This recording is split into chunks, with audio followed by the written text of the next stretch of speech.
अस्सलाम वालेकुम जी गल हम बड़े सुना रहे थानू जालम स्कूटर वाले साईं जाज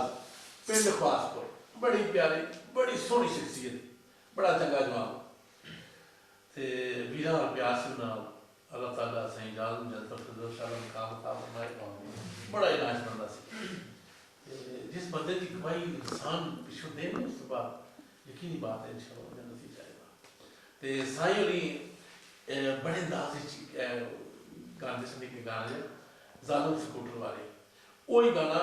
अज मसलन बिलाल निशान सुफियान तेरी शान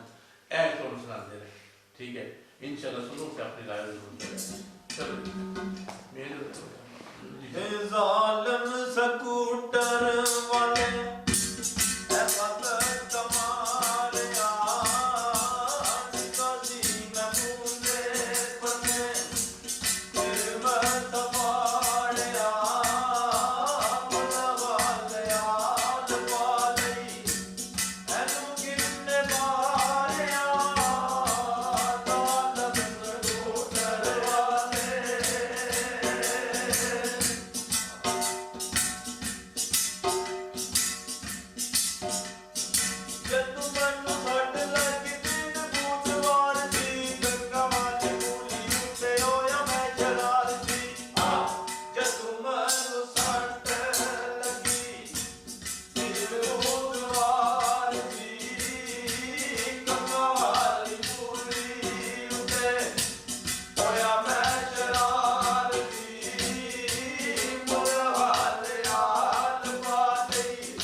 ਪਤਾ